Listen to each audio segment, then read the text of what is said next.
করতেন, সে ঐতিহ্যবাহী উজানচর কেএন উচ্চ বিদ্যালয়ের সম্মানিত প্রধান শিক্ষক, বিশিষ্ট শিক্ষাবিদ বাবু তপন চন্দ্র সূত্রধর তার ছাত্রদের জন্য দোয়া চাবেন।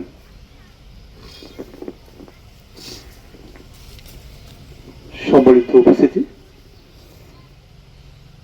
গত রাত্রে সাব্বির এবং রিফাতের যে মর্মান্তিক মৃত্যুর ঘটনা শোনার পর থেকেই আমি সারা রাত্রে ভালো করে ঘুমাতে পারি না।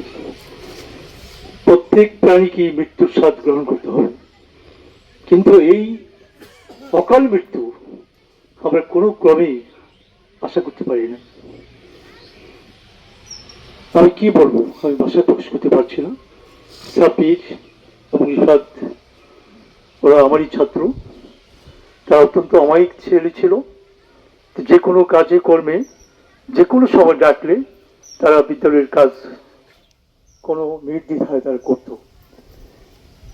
আমি তাদের এই অকাল মৃত্যুতে মহান সৃষ্টিকর্তার কাছে তাদের রুহের মাগফিরাত কামনা করছি এবং পাশাপাশি শোক সন্তপ্ত পরিবারের প্রতি সমবেদনা জ্ঞাপন করছি। যেমন মহান সৃষ্টিকর্তা যেন এই পরিবারকে এই শোক সহ্য করার ক্ষমতা দান করেন। আপনাদের সকলের প্রতি রইল অশেষ কৃপা। আপনারা তার ভুল ত্রুটিগুলো ক্ষমা সুন্দর দৃষ্টিতে দেখেন। আমরাও আমাদের সকল শিক্ষক পরিবার এখানে আসছি, সে যে কোনো প্রকার ভুল করে থাকে আমাদের শিক্ষক পরিবার সবাই তাকে ক্ষমা সুন্দর দৃষ্টিতে দেখব। আমি তাদের প্রধান শিক্ষক হিসাবে আমি আপনাদের কাছে করজোড়ে হাত তুলে আমি বলছি তাকে আপনারা ক্ষমা করে দিবেন। ধন্যবাদ।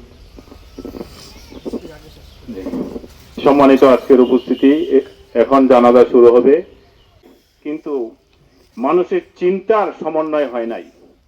আমরা যাদের অনেক টাকা পয়সা হয়েছে, আমরা টাকা পয়সাগুলি এবং আমাদের অর্থগুলি সঠিকভাবে সঠিক পথায় সঠিক রাস্তায় ব্যয় করার আমরা চিন্তা করব।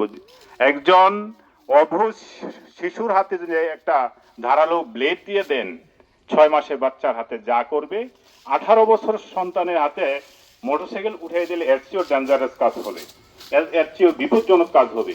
আমরা একে অন্যের উপর কোনো খবরদারি করার ইখতিয়ার নাই, তবে পরামর্শ আজকে হলো সন্তান কোথায় যায়, কিভাবে ঘুরে, কতক্ষণ ছিল বাড়ির বাইরে এবং আপনার আয়ত্তের বাইরে, এগুলি যদি প্রতিদিন খোঁজখবর না নেন তাহলে আজকের মতো হৃদয় বিদারক ঘটনা অ্যাভেলেবেলই হবে।